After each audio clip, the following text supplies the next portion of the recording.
Culture, asalaamaaleykum.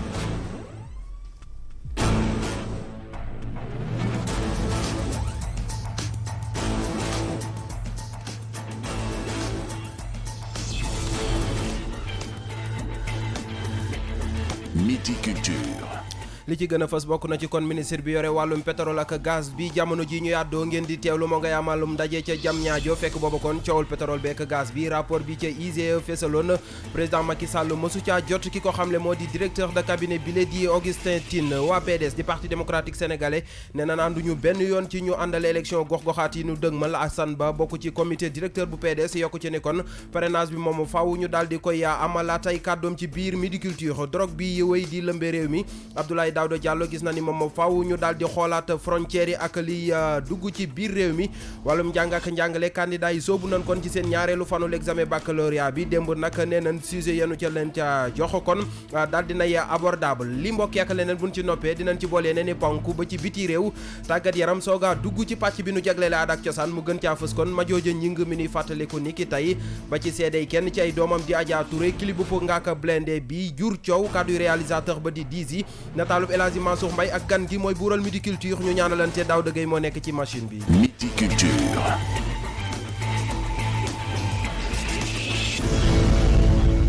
Midi Culture Serigne Saliou Seck moo ciy feggoo ak Kati Ndiaye ñoom ci mbégte contentement bu mag di leen ko faram fàcceel Kati Ndiaye maa ngi lay nuyu. maa ngi lay fay Serigne Saliou Seck di nuyu mbokk auditeurs yi internet ci ñuy suivre. mi ngi noonu kon nañ leen ko waxee ca bopp ba rek la ñuy duggee ak yéen ci yaatal gi ak jëwriñ ji sàlloo wàllum pétrole ak gaz ak waxtaan wi mu wootee. woote na ko foofule ca centre international de conférence bu Abdou Diouf foofule ca Diamniadio ab atelier de concertation jëm rek ci li nga xamante ne moom mooy di mise en œuvre de la loi jëm rek ci contenu local ci secteur bu hydrocarbure mu nekk benn événement boo xamante ni ki koy présider moom moo di njiite réew mi Macky Sall. wàllum pétrole ak gaz bi ba tey la ñuy des mu mel ni kon mi ngi wéy di jur coow ba tey ci biir réew mi. ma ngay wéy di jur coow ndaxte ki nga xamante ne moom moo di président Macky Sall jotagul ba tey li nga xamante ne moom moo di rapport de l'inspection générale d'État loolee rek moom moo di xalaatu ministre conseiller ak it directeur de cabinet wu président de la République di Augustin Tine daal dina ci dolliwaat itam ne doxalinu premier ministre bi léegi di Abdoul Mbaye nag bett na ko bu baax a baax ñu bàyyi leen rek ngeen teewlu ay kàddu.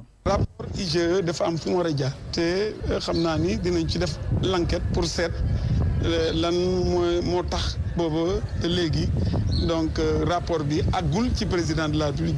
République dafa signé ratification par le décret bi nga xam ni contrat yi moom la amoon président daf ko signé ci au mois de juin alors que le rapport ci date bi ñu ci bind ci li ñu gis ci réseaux sociaux yi date yi ñu ci bind mooy ci septembre te président ci juin la signé donc ça veut dire que déjà ñi ko bëgg a tuumal ni respecté wul donc li rapport bi wax foofu dañuy juum beneen bi mooy ni président de la République n'est pas tenu di respecter lépp lu ñu wax ci la muy xam waa IGE mënuñu ko xam parce que président réew la yor président de la République mooy seet rapport bi li nga xam ni mooy jëmale réew bi kanam mu xëcc ko dugal ko mais du lépp li ñu koy bind ci rapport bi moom lay respecté bu fekkente woon ni sax jot na ko pour mu leer aussi pour bu ëllëgee bu amee beneen rapport boo xam ni ñu ni gis nañu ko président respecté wu ko ñu xam ni président de la République n'est pas tenu di respecter rapport boobu am naa ci mbetteel parce que c'est vrai liggéey nañu ànd nañu ci gouvernement bi mu nekkoon premier ministre te kanam bi ma gisoon booba ak la mu doon wax dafa méngoowul dara ak li muy wax ci heure bi loolu nag xaw na ma jaaxal tuuti loolu moo tax ma wax ni am naa yaakaar ni suñu borom dina wëlbati xel mi ba mu xam ni la mu waxoon démb gëm naa ni moo fi nekk ba léegi parce que président de la République mi ngi taxaw ci liggéey Sénégal. mu nekkoon kàddu yu Augustin Tine di kon directeur de cabinet bu président Macky Sall ñu wax ci parti démocratique sénégalais mi nga xam si ànduñu benn yoon ci ñu dàq élection gox-goxaat yi ñu dëgmal. loolee rek ci ab communiqué nag la ñu ko daal di xamle waaye profito ci li ni mel ngir xamle ne d'accord nu benn yoon ngir ñu dindi fi li nga xamante ne moom moo di parrainage jëm rek ci wàllum local yi waaye tamit joxe seen xalaat rek jëm rek ci tarif yu bees yi nga xamante ni mi ngi jëm ci wàllu hydrocarbure nanu teewlu ki nga xamante ne moom moo di Assane Ba nekk membre du comité directeur bu PDS ci micro wu King FM. bi nga xamante ni mandat conseillers municipaux yi ak mandat conseillers départementaux yi ci gox-goxaan réew mi bi ñu leen tàbbee ba tey ñu ngi waroo ñu war ni yeesalaat seeni mandat ci ñaar fukki fan ak juróom-ñeent ci weeru juin bi ñu jàll gouvernement bi jël dogalu boppam waxtaanu ci ak kenn mu dal leen koy yokkal juróom benn weer maanaam yóbbu ko ba 1er décembre 2019 muy date bi nga xamante ni ci la ñu war a amalaat yeesalaat mandat wu conseillers municipaux yi ak mandat conseillers départementaux alors comme defe na ko noonu te waxtaanu si woon ak kenn nag ñun dañu wax ni nañu dëggal date boobu ñu war buñ ci tolloo le 1er décembre 2019 maanaam ñu war a def yeesalaat conseils municipaux yi ak conseils départementaux yi kooku muy benn ponk bi ñaareel ponk bi dañu wax ni également mbirum caution bi ndax bi ñu cautionné ci élection locale yi mosul am lu bees Macky Sall moo ko fi indi alors ñu ne nag na ko sombi na ko naan ñetteel ponk bi mooy li nga xamante ni moo doon loi sur le parrainage te ñëpp joytu woon ko ñëpp ñaxtu woon ko biñ koy watee le 19 avril 2018 gis nga keroog réew mi mu ngi mel ni état de siège état de guerre ñu jàpp opposants yi tëj leen sonnal leen fitnaan leen ñu wote ko sans débat ñu ne nag loolu ñuy jeexi jaax ndax dañ ko indi at ci local yi wala déet PDS mu ni nañ ko indi at ci local bi ndax kat Macky Sall moom la defoon ndëgër laay pour écarter ay candidats yoo xamante ni mënoon nañ ko daaneel bu baax a baax fexe ku mel ni Karim mu déporté ko ki nga xam te mel na ni Khalifa Ababacar Sall mu tëj ko kasoote boobu ak lay def ju lenn njëg yi nga xamante ni yokk nañ ko ci pétrole bi maanaam hydrocarbure maanaam gasoil ak essence bi ci oto yeeg gaal yeeg yooyu rawatina njëgu yi nga xamante ni tam yokk nañ ko lu mel ni ciment lu mel ni gaz yi ak yenn ak yeneen loolu yëpp erreur la boo xamante ni ci pilotage à vue ni que gouvernement bi di doxale la ndax tey ji nag mbir maa ngi nii réew mi bu ko seen jooy fenn ndax yéen ko wateloon yéen koy naan nag lu mu mën a mel rek naan leen ko. mu nekkoon kaddu Assane Ba bokk ci membre ci comité directeur bu parti démocratique sénégalais di PDS ngeen di wéy di déglu Midi Culture ci rajo King FM midi moo jot ba tegal juróom-benn simili. King FM, première radio digitale du Sénégal. ñu wax ci wàllum drogue ak kon douanier nekk ca Kaolack mu mel ni tegati nañ loxo mbirum drogue ak ay garab yu bon nag lañu daal di teg loxo njëg la rek ñu ngi daal di xam ne toll na ci ñaari téeméer ak ñeent fukki million ci sunuy koppar opération bi nag ñoo nga ko tàmbali woon ni ki rek fukk ak waxtu ak benn ci guddi jàpp ñeenti waxtu ci fajar gi foofule ca rayon bu ñibbi Guinguinéo ca nord waaye tamit Kaffrine ak it Nganda nekk foofule ca sud garab yooyu la rek nemmeeku nañu ci ay sirop paracétamol ay boîte de diclofenac ay paracétamol comprimé ak it yeneen jamono ji la rek ñu ngi daal di xamle ni garab su bon soosu le rek njëg li mi ngi daal di toll ci fukk ak benn million ci suñu koppar. mi ngi noonu kon ngir xeex wàllum drogue boobee Abdoulaye Daouda Diallo mi ngi cay joxe ay tegtal. waaye itamit di rafetlu li nga xamante ne rek moom moo di liggéeyu douanier yi ci mbir minimel ba tax na rek li mu bëgg fi mu nekk nii mooy ñu taxawal ay visa d'entrée file ci Sénégal loolee ma nga ko xamale foofule ca brigade bu Mol 1 ñu teewlu Abdoulaye Daouda Diallo. dañu fi ñëwoon tey pour constater maanaam liggéey bu am solo bi nga xam ne waa douane Sénégal ñoo ko def. mel na ne si fan yi passé déjà globalement saisir nañu lu mel na 1036 kilogrammes de cocaïne maanaam benn tonne ak lu teg te cocaïne moom ku xam maanaam lu muy jar ak surtout jàngoro ba muy indi si réew dañu war a féliciter di jaajëfal waa douane sénégalaise suñu ko xaymaa si xaalis dina weesu 50 milliards de francs CFA. ku dëkk liggéey bu mel noonu nag foog naa ne dafa war a am quand même reconnaissance réew mi léegi ñoo ngi ci phase enquête yi et en même temps me rappeler ne que phase boobu douane def ci ànd ak police ànd ci ak gendarmerie ànd ci ak Interpol ak ñëpp ñi nga xam ne daal dañu am xam-xam ci wàllum enquête lu mel ni drogue. jumtuwaay yi il faut ñu yokk leen waxoon naa léegi aussi ci frontières yi am nañu ay mesures yu ñu jotagum jël pour renforcer surtout aussi sécurité sur frontières yi amoon nañu ay bureau de douane xamoon nañ da nga doon ñëw rek fekk benn agent wala ñaar léegi fas yéene nañu leen renforcer ci personnel mais en même temps ci personnel d'encadrement. mu nekkoon kàddu yi Abdoulaye Daouda Diallo jëmale ko ci wàllum drogue bi nga xam si jamono ji kon mooy daal di lëmbee réewum Sénégal ñu wax ci wàllum njàng ak njàngale rawatina kon baccalauréat bi nu door niki démb rek lañu ko tàmbali féppale ci Sénégal ba tax na rek mu nekk buntu goo xamante ne moom moo lay ubbil ay buntu l'université élèves yi nag nga xamante ne rek ñoom ñoo doon def bile examen ñu ngi daal di xamle ni mbir yi nag daal dinay abordable foofule ca centre bu lycée Seydina Limamou Laye bu Guédiawaye micro-trottoir bi Serigne Saliou Seck moo ko def. Preuve bi nag c'était un peu dur xawoon na metti benn côté comme que ñun moom anglais bi moom dañuy taqale rek mais yàlla baax na incha allah épreuve bi moom fekkee jàng rek kii nañ ba pare jàng na leçon yëpp AG jàng na leçon yëpp xanaa di xaar nag li ñu jàng génn léegi def ko kase mu jeex. ñii di corriger xanaa ñu wax leen rek am nañ ay rax am nañ ay mag ñii def ñun tamit ñëpp dañuy def bac correction bi ni nga ko def correction bu xaw a yomb rek ndax tamit jàng 9 mois tamit ñëw ndax ay correction yoo xam ne tamit neexul léegi nga dem gars yi la téye ay ñaata ay 2 points 1 point loolu tamit neexul nag nañu xoolaat correction bu baax ñu xam tamit lu ñuy def quoi. waaw tey lañ door épreuve bac yi ginnaaw bañ defee fii ba pare tey lañ ñëwaat pour def kii 8 heures bi anglais waaw comme ni ko kii waxee rek épreuve bi mi ngi nii moom def nañ ko ci yoon def nañ ko jox nañ sujet yi xool nañ ko ba pare waaw alhamdulilah daal ñi sant yàlla bu baax c'était abordable parce que luñ jàng rek lañ ñu jox ñëpp mënuñoo bokk xel maanaam bokk si gàttal parce que ñii buñ nee saf na ñi am na ñoo mel nañ ñëw ne saful quoi foofu laay waxee man sama gis-gis daal affaire yi daal ñu ngi sant yàlla bu baax daal loolu laa mën a wax daal. C'est un peu abordable quoi comme on dit les Sénégalais ne comprennent pas du tout l'anglais mais bon c'est abordable pour les élèves de terminale aujourd'hui on l'a passé et bon c'est terminé. ñoo ngi ñaan mu gën a yomb te bi ñuy def ngoon gën a yomb bi ñuy def tey waaw parce que bi ñuy nar a def ngoon mooy suñu dominante dañuy ñaan yàlla mu gën a yomb. D'accord naa ne correction bi parfois du jaar yoon parce que mës naa si jaar ñu de may ma mat 1 te mësuma ka am. loolu tam gëm naa ne correction bi du jaar yoon waaw. ñun moom jusqu'à présent ba tey nii dañuy réviser xam nga révision yi du jeex da ngay pare ci matière bi entamer beneen nga jëlaat réviser comme am na ñoo xam ne bu desee 2 jours wala 3 jours dañuy tëj seen cahier duñu réviser mais ñun moom bokkuñu ci cas boobu ñun moom dañuy continuer di réviser ba même tey ci fajar xoolaat nañ affaire yi doog a ñëw parce que rythme boobu lañ tàmm di demee comme programme bi nu mu bëree jàng bi kenn mënu koo jeexal moo tax tout temps da ngay gën di réviser rek. mu nekkoon xalaatu ñenn ci ndongo yi amal jamono ji kon l'examen baccalauréat Midi Culture 12h12.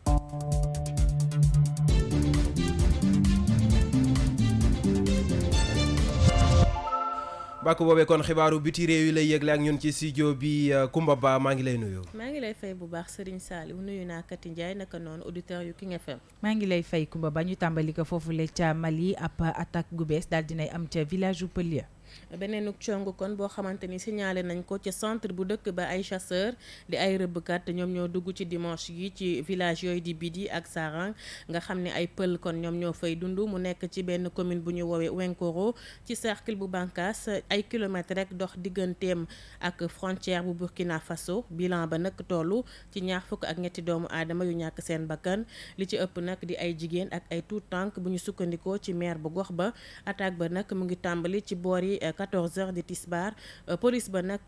force armée yu malien yi kon egsi nañ fa waaye fekkoon na béy wéy mbuus ba pare tey comme niñ ko baaxoo di defee seeni moyen matériel maanaam jumtukaay yi ñu amoon matul ngir ñu jaamaarloo ak ñooñu. bu ñu ko jógee dañuy dem foofu la ca Gambie Yaya Jammeh nga xamante ne jamono ji ñu ngi koy doon jiiñ wàllum viol kenn ci xale jigéen yooyu di Toufa Diallo nekkoon Miss Gambie ci atum 2014 indi na ci témoignage am. ay bés kon gannaaw bi nga xam ne tuuma yi wàccoon na ci kawam moom mi fa nekkoon njiitu réew bu Gambie yooyu la témoignage ka sax daal dinañ koy publier gannaaw révélation yi nga xam ni kuréel gii di Human Rights Watch defoon na ko ne moom daal dafa doon amal sekk ak jigéen ñi ci anam yoo xamante ne bii jaarul yoon ba kenn sax si ñoom di Toufa Diallo moom nag daal dinay génn wax ne moom kii nekkoon njiitu réew ca Gambie da ko violé woon kon loolu la wax ba jamono ji sax ay mouvement de soutien yu bëri juddu na ngir jàppale ko ba sax ki nga xam ne moom mooy jëwriñ di ñu dénk wàllu yoon tamit nee na dina ko jàppale ak commission vérité et réconciliation bi fas yéene ànd ak moom ngir mu indi yeneen témoignage. Mauritanie la ñu koy jeexale élection wu général Ghazouani ban lien rek moom moo dox see digganteem ak ki nga xamante ne moom mooy di Abdelaziz. kon conseil constitutionnel daal dinay dëggal ndamam ci premier tour moom Mohamed Ould Ghazouani nga xamante ne bii ba fii ñi nga xam ne ñoom ñooy opposants ya dañoo ŋàññoon ni jàllul ci premier tour ba kon mu nekk beneen général bu fas yéene kon yéeg ci commande ya yor réew ma mu nekk nag ab waay boo xam ne ñu ne ku effacé la maanaam ay yëngoom bëriwut noonu te it kanamam dafa mel ni lu bees ci kanamu mauritanien yi donte ni am na ay poste yu am solo yoo xam ne jotoon na ko occupé ci armée ba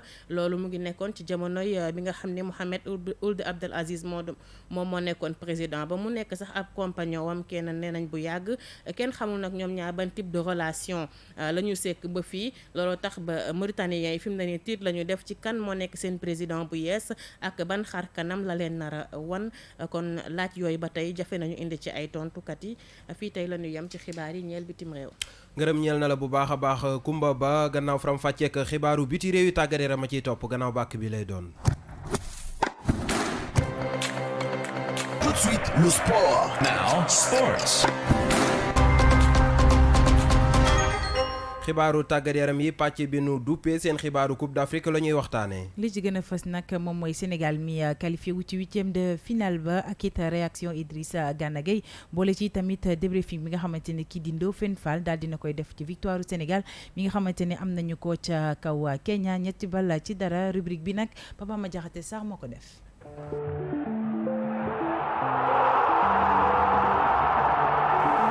dal leen ak jàmm ci seen xibaaru Coupe d'Afrique.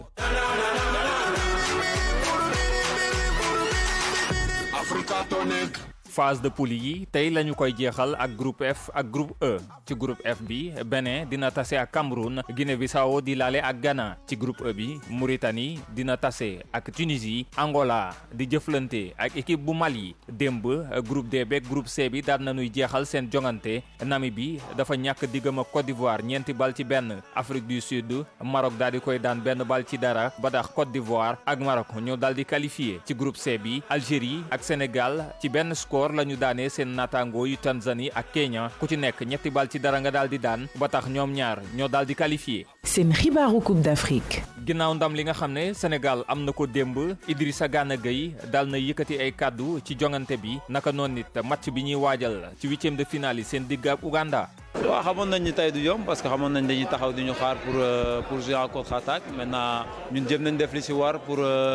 jéem a jaar ci aile yi indi ay centre pour teel a dugal pour match bi ibbeeku mais voilà dugaluñu premier mi-temps et deuxième mi-temps lañ soog a dugal benn bii bi après ñoom si lañ commencé génn si lañ am yeneen opportunité pour dugal 3 bi ñu dugal. match bi dañuy noppalu ko bu baax jéem a voilà profiter bu baax tey si guddi ak suba après noppalu ko bu baax pour préparer Ouganda du doon match bu yomb mais voilà dañuy noppalu ko bu baax. jéem a jëm sa kanam. waaw discours coach bi mooy ñu continuer si li ñuy def jéem a jaar si aile yi indi un peu plus de course et un peu plus de percussion moom lañ def jéem leen teg pressing si kaw bañ leen bàyyi ñu génn seen zone. après jéem a dugal premier but bi xamoon nañ dès que bu ñu dugalee rek après ñoom diñ jéem a génn après ñun am nañ ay gars yu gaaw si aile yi Ismaïla Sadio yoo xam te ne mën nañ def différence à tout moment.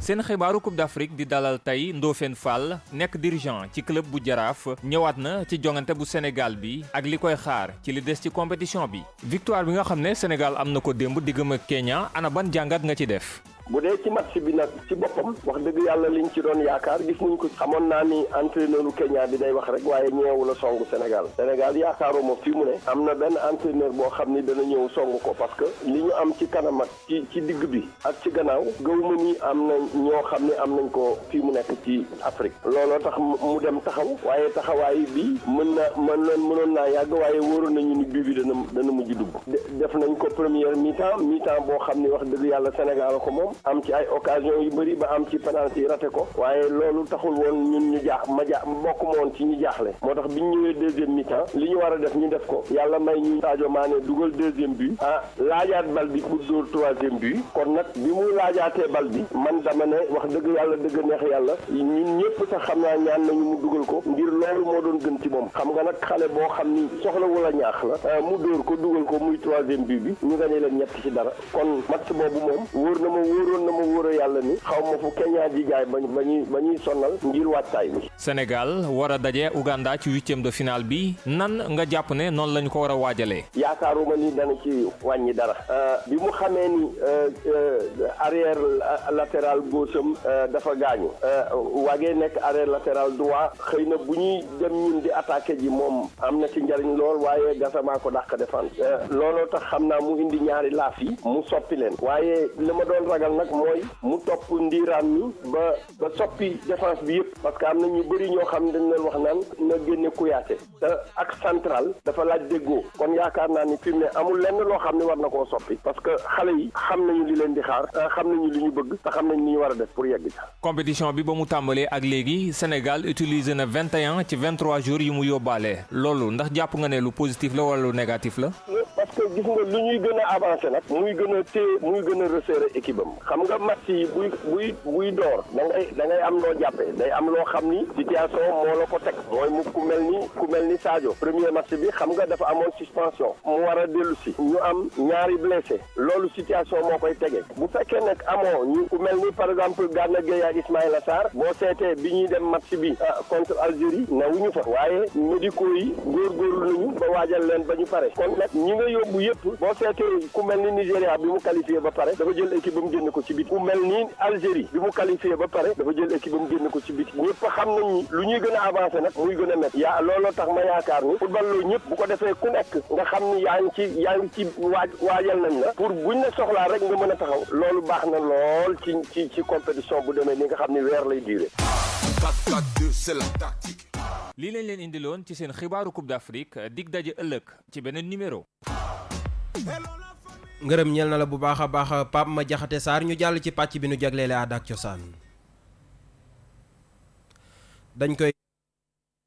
dañ koy tàmbalee kon waxtaanee xibaaru caada yi ak ki nga xam génn àdduna ak Madiodio Gningue ñu koy fàttaliku bis ni ki tey. ba tax na rek ñi nga xamante ni rek ñoom ñooy membre famille ak ñi nga xamante ni ñoom ñooy ay artistes yoo xamante ni jege woon nañu ko daal di nañu organiser ab bis goo xamante ne rek dañu koy daal di ñaanal fële mu tëdd gënal ko fi mu jógee ba tax na kii di Ndeye Mathi Dieng mënu fa teewaloon. xam naa ni loolee dinañ ci dellu si waat ak Madiodio Gningue nekkoon kon ab woykat di yëngu ci wàllu musique fii nii ci réewum Sénégal moom nag mi ngi génnoon àdduna atum 2013 jombul dinañ ci dellu si waat laata mu mel ni kon yemb na ñu teewlu reportage bu Ndeye Mathi Dieng.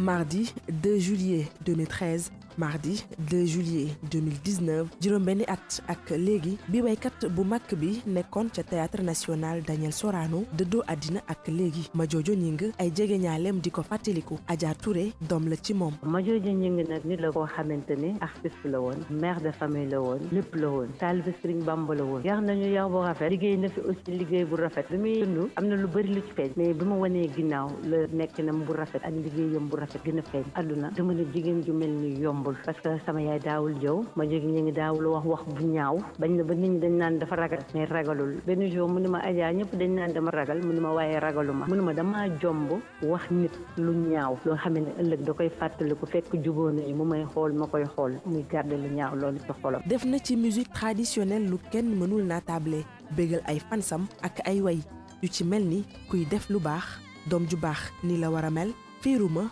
àndu jamono ji lu yaas ak yeneen siiw terewul woon mu wàccee boppam ba maase ak ñëpp. dama ko daan faral di wax waaye yaay bàyyi li ngay def buntu kër gi ngay ubbi sa buntu néeg yow yaay nit dina la fi fekk gaañ la wala dara de mais à chaque fois lu ma doon tontu mooy Adja mënuma bàyyi naan ma ay yaay artiste nga ci man duma artiste yàlla ma ko tërale mais man duma artiste mënuma jullit la di taalibe Sëriñ Tuuba artiste ba Sorano la nekk mais gis nga su ma ñëwee ci kër gi mënuma taalibe lay doon du ma ne maa fi gën yaay mais mun naa ne kenn gënuma yaay amoon na personnalité te amoon na dignité. ak xol bu metti la Adja Touré di fàttalikoo fan yu mujj yu way juram bu jigéen bi def ci kaw suuf. sama dernier moment yaay dafa metti ci man ndax daf ma fekk ma tukki téléphone lañ koy dund mu gaañu sama ginnaaw mais lépp ci téléphone lañ doon waxtaan mu may réconforté naa ma Adja yow maa ngi ñëw ma ne ko yaay damay ñibbisi mu naa moom foo jëm yow maa ngi ni dara dalu ma soo toog xaar ma su ma ñëwee nga may toggal ay mbaxal moom yooyu la bëgg defaral ma njarum soow defaral ma ginaar ak yooyu noonu ba dalal sama xel lu ñu mujjee wax muy loo xam ne daf ma marqué boobu nee nañ ma feebar bi xaw na metti ma ne ko yaay man est-ce que xam nga soo deewee dinaa dee mu ne ma ay Adja yow dina ngay wax loolu ma ne ko yaay man àdduna boo nekkul est-ce que mun naa cee dund mu ne ma tuub ko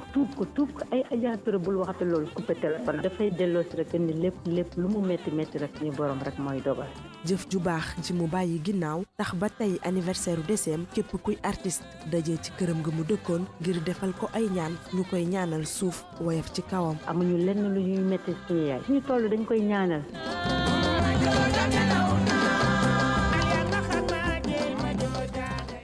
ci mbir moomee la ñuy des ba tey kon di fàttaliku Madiodio Gningue. ci fàttaliku googule ngir rek xeex feebar bi nga xamante ne moom moo ko daal di yóbbu muy cancer bi moom doomam nag Adja Touré daal dinay taxawal ab fondation gu ñu dippee Madiodio héritage loolee mu ngi ko daal di xamle ci micro wu Ndeye Mathi Dia. sama yaay dafa doon way te ñëpp xam nañ lépp lu Madiodio Gningue way tam la ma ne kon li sama yaay doon def di ko way muy cadre artiste comme man duma waykat dinaa ko jël changé ko demee ko ci beneen manin mooy def benn structure bu tudd Madiodio héritage pour la lutte contre le cancer et le diabète te yàlla nag woon na ko que ne amoon na ñaari feebar feebar yooyu yëpp ne pourquoi pas di ñu teg ko ñu war ci mën a sauver yeneen yaay yi parce que lépp loo ci def rek day mel ni Majooja lañ ko defal depuis 2018 ñoo ngi def ay consultation gratuite ay journée de don de sang sensibiliser jigéen ñi aussi pour di leen wax nañ dem di xool seen yaram parce que cancer feebar bu ñuy faj la mais bu fekkee ne teel nañ koo xam xeex la boo xamee ni artistes yi Sénégal yëpp war nañ ci ànd ak ñun ndaxte dañu dem ba jël artiste bu mag def ko muy suñu ambassadeur muy Alaaji Baaba Maal jël ñoom Youssou Ndour ak ñoom Omar Pène ñoom ñëpp def leen ay parrain ci yëf yi pour continuer liggéeyu Madiodio Gningue ci beneen fànn muy ci social bi cancer fajub olof mënu koo faj mën naa ne Madiodio Gningue li ko gënoo sonal moo doon faju olof bi da ngay dem ñu wax la ay yoon nii lay def ak ni doo am ci déjà ci anniversaire Madiodio Gningue bi dinañ dem Fuuta le 7 pour def fa consultation gratuite ànd fa ak benn association boo xam ne dañu nekk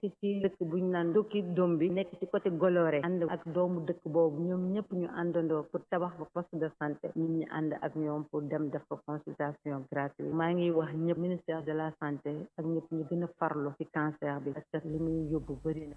mu nekkoon kàddu yi Adja Touré di doom ci Madiodio Gningue moom Madiodio Gningue kon yàlla na suufu woyof ci kawam dañuy woyal kon pàcc bi nu jagle la aada ak cosaan ba tey wax ci clip bi ñu duppee bébé yoo te Ngaaka Blindé génne ko. Ngaaka Blindé nag ba mu génnee clip beeg léegi nag coow lu bëri daal dinañu ko topp ndax rek dañu daal di jàpp ne image yi nekk ci bile clip bi nag doonut yoon ba tax na rek bi nga xamante ni moom artiste bi la yëkkatiwul ay kàddu jëmale ko ci bile coow ki nga xamante ne rek moom moo daal di réaliser clip bi di wuyoo ci turu Ibrahima Khalilullah Dia ñu gën koo xam ci turu Dizi moom nag mu ngi joxe xalaatam ci li ni mel ba tax sax daal di ciy teg ni vidéo yi nag ñoom ñoo daal di bokkul mu ngi ci micro bu King FM. Sénégalais loolu moo ko yàq man je peux dire quoi parce que nit day def benn affaire bu rafet nit yi au lieu ñu xool ne affaire bi rafet na xam nga concert bi lii wala lële mais eux ñoom ils préfèrent xam nga wax ne gel bi xoolal lim sol xoolal lii nii nu ñaawee genre affaire yooyu quoi alors que man gisuma benn affaire bu vulgaire quand même parce que boo xoolee bu baax sax même bu fekkee ne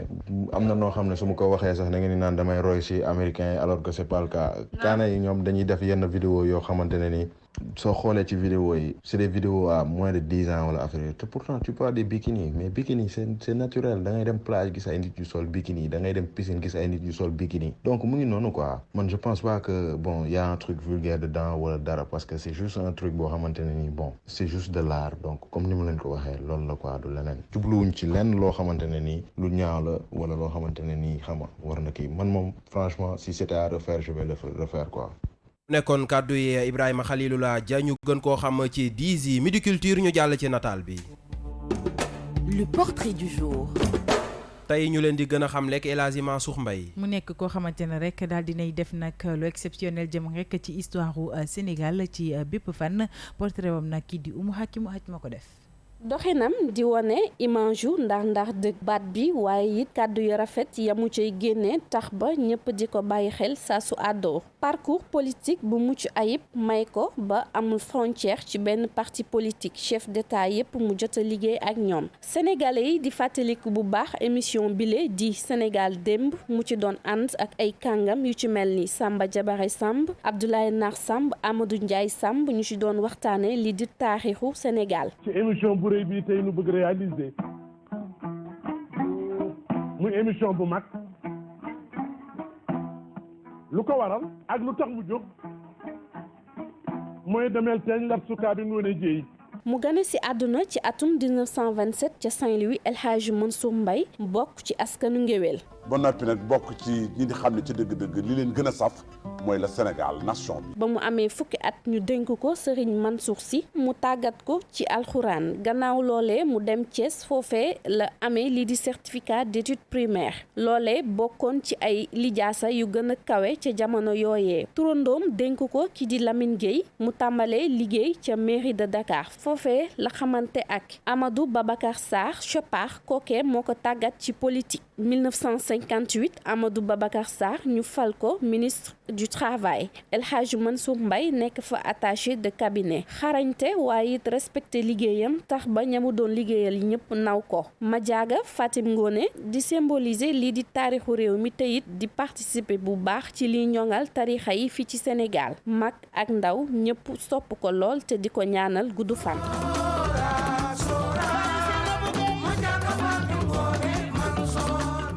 ngërëm ñeel ko bu baax a baax Oumou Hakimu a ci doon defal nataalu pa Az Mansour ñu jàll kon ci gan gi Midi Culture ganu xibaar yi. tey ñuy dalal Taïzi Sine. mu nekk nag ab rappeur goo xamante ne rek daal dinay jël raw gàddu yu bëree bëri ngir rek daal di gën a xam nag ci li muy yëngu sekk na waxtaan ak Ndeye Mathi Dia. Taïzi Sine ñoo ngi lay nuyu. maa ngi leen di fay bu baax. tey yaay suñu invité ci Midi Culture. tur bi fan la jógee. Taïzi Sine Taïzi comme tur bi rek bu ko déggee rek xelam day dem ci Chine quoi. Taïzi c'est un symbole chinois moo xam représentation wu yin ak yang la quoi. donc foofu la Taïzi jógee Sine SCIN moom c'est moi c'est ma vie spirituelle donc Sine SCIN mooy sant Cheikh Ibrahima donc ñaari mots yooyu laa boole muy Taïzi Sine. jaar nga Flow Up ak festival Maroko ndax mën nga ci ñëwaat. Flow Up 2017 laa ko gagné muy doon benn concours boo xam bu national la boo xam ne day regrouper plus de 100 artistes compétition bi présélection yi ay plus de 600 artistes la mais après 50 artistes yi ci la ñuy jëlaat 19 je pense la ñu jëlaatoon ñu def demi-finale après ñu jël 9 ñu dem finale léegi après yàlla def ma gagné woon ko quoi 2017 bi gagné woon ci 3 millions que accompagnement projet album ak ay tournée ak affaire demee noonu donc te loolu noonu sax moo ma may sax ma dem Maroc bi ngay wax Morocco hip hop festival bi ma gagné Flow Up bi ci lañ ma linké ak beneen concours ba nga xamante ne ça regroupé 6 pays donc muy Maroc Mauritanie Burkina RDC boobu tamit mu doon beneen après yàlla def tamit ma gagné woon ko quoi. foo toll ci projet Flow Up bi. ci laa nekk nii donc moom moo war a génn le 6 juillet bii nii donc dina génn en ligne ak benn genre listening party bu ñu koy defal ci benn place fii nii. pré album la quoi mais album dina ñëw septembre. ça donne goût juste rek ci li ñuy war a liggéey ci album bi quoi donc pré album bi dina am disons entre 8 ak 10 titres quoi c'est pas encore ficelé nii mais xam nañ quoi ça dépend quoi. am na collab comme ni nga ma doon lay sànq am na collab comme One Lyrical ci biir ak Saliou Multi Voice pas mal de beatmakers yi nga xamante ne ñoo participé ci pré album bi ak ci album bi à savoir DJ Crazy Omzo Beat B-Bird Ismaïla Talla Wonder Beat et cetera. ndax Taïzi Sine dafay dund clash. non man moom ay sama coin maa ngi job sama job et puis voilà quoi non néew ma ci. looy may say fans yi lay déglu. pare que life is a beach boo koy sóoru na nga aaru wel maanu tey te moytu waale fi seytaan di aaluwee bañ a jeex ci luy jeex one love yàlla point boobu maale nëw na deal bi maa ngi gën xolu sain from 0 to 0 maanaam sa dund ak sa dee bi ngay ganeek bi ngay dem loxo yi ni la vidé ñàkk rose sa tool ji mu jeebi nga jëriñ jaamu yàlla yi ormaalu taalib ak sëriñ këf love boo xàmmetul valeuru life foog sa life nangu jiital love bu nameelu nice jarul ñor di palmarès bu àggul cimetière toute façon sa faanu dëgg ñun ñëpp xam nañ fu muy teer donc c'est en quelque sorte genre tuuti spiritualité xam nga ego tripping nga yooyu noonu quoi. Taïzi Sine ñoo ngi lay remercier. mais maa ngi leen di fay bu baax di leen jaajëfal. yaa nekkoon tey suñu invité ci Midi Culture ngay rappeur. yes. jërëjëf Ndeye Mathi Dia yow tamit doon dalal ganu Midi Culture kati kon ñu jeexale jotaay bi ak wàllu musique rek la ñu koy tëjee tey nag woy bi ñu leen jagleel moom mooy di àndu jamono ji nekk woyu ma jojo ñi ngir rek daal di koy rendre hommage ci juróom-benn at ak léegi nga xamante ne génn na àddina.